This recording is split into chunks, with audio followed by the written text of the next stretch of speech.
আমাদেরকে অনেকে আওয়ামী লীগের দোসর বলে, ফ্যাসিস্ট বলে। আমাকে নিয়ে বলা হয়েছে আমি ফ্যাসিস্ট। আমি ছাত্র দলের সভাপতি ছিলাম, থানা কমিটির, মানে ভয়ঙ্কর রকমের ভূমিকা পালন করেছি। নাম মেঘ, পুরা নাম আমি না বললাম। অন্যান্য উপদেষ্টা কাউকে সে বাদ রাখে না কটু কথা বলতে।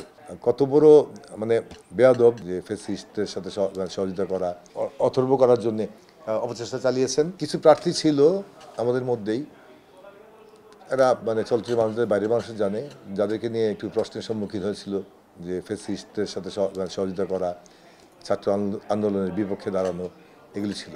তো এই ফ্যাসিস্টদের তালিকায় মানে এক ধরনের চক্রান্তকারী আছে। আমার জনপ্রিয়তার কারণে আমি বারবার মসজিদ আর এই সময়ে প্রেসিডেন্ট দাঁড়ানো, অনেক সিনিয়র রয়েছেন আমাদের, মানে আমাদের অনেক মানে নামি দামি মানে মুরব্বী রয়ে গেছেন যারা নির্বাচন করতে আগ্রহী। কিন্তু আমার সাথে আসলে ভোটার যারা আছেন, আমার সাথে চমৎকার সম্পর্ক, সিনিয়র জুনিয়র প্রত্যেকের সাথে আমার আত্মার সম্পর্ক। এবং আমি দায়িত্বকালীন সময়ে আমি বলতে পারি, মানে চ্যালেঞ্জ করে বলতে পারি, আমি খুব সুষ্ঠু সুন্দরভাবে পরিচালিত করছি এই সমিতির মানে কার্যক্রম। এই সংগঠনকে এগিয়ে নেওয়ার জন্য যা যা করার সব কিছু করেছি, যার কারণে আমাদের ভোটার যারা আছে, সমন্ত ভোটার, তারা আমাকে সাপোর্ট দিয়েছেন এবং আমাকে জোর করে দাঁড় করেছেন। একটা কুচক্রি মহল আছে আসলে, কি বলবো, যে আমাদের সমিতির কিছু মেম্বার, 2-4 জন মেম্বার আছেন যারা এই সমিতির অগ্রযাত্রা মানে রোধ করার জন্য এই সমিতিটাকে বাংলাদেশ প্রযোজক সমিতির মতো মানে অথর্ব করার জন্যে অপচেষ্টা চালিয়েছেন। ইলেকশনের ব্যাপারে আমরা ইলেকশন করতে গিয়েছি, আমরা প্রথমে পাইনি, পরবর্তী সময় আমরা দীপ্ত টিভিতে গেছি ইলেকশন করতে।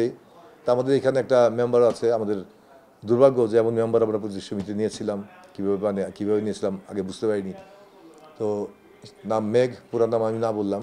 আমাদেরকে অনেকে আওয়ামী লীগের দোসর বলে, ফ্যাসিস্ট বলে। তার অতীত ইতিহাস আপনারা জানবেন।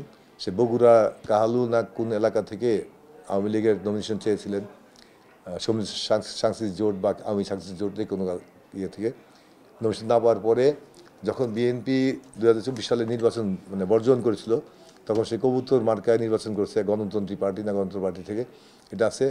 প্লাস সে ছাত্রলীগের জিএস ছিলেন পলিটেকনিকের ইয়েতে, বগুড়া পলিটেকনিকে। তো সেই লোক ফুট করে এখন বিএনপি বিরাট বিপ্লব, বিরাট আন্দোলন, মানে সে মানে বিশাল কিছু তার ফেসবুকে স্ট্যাটাস দেয়, বিভিন্ন কিছু লেখে, ক্রেডিট নেয়।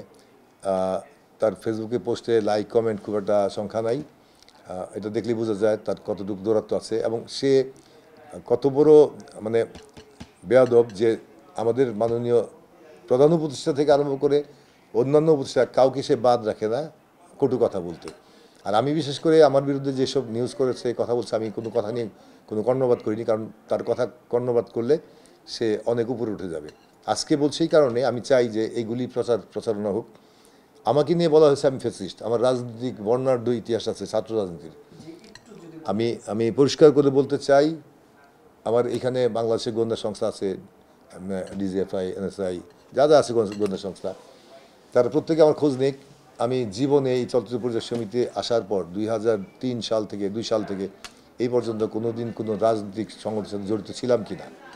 আমি ছিলাম 2002 এর আগে ছিলাম। আমি 91, 92, 93, 94 সাল আমি ছাত্র দলের সভাপতি ছিলাম, থানা কমিটির। এবং উল্লেখযোগ্য একটা জায়গা, সেটা হচ্ছে বিএনপির সবচাইতে পরীক্ষিত মহাসচিব খন্দকার দেলোয়ার হোসেন সাহেব, প্রয়াত উনি, আমার শ্রদ্ধাভাজন, আমার গুরু।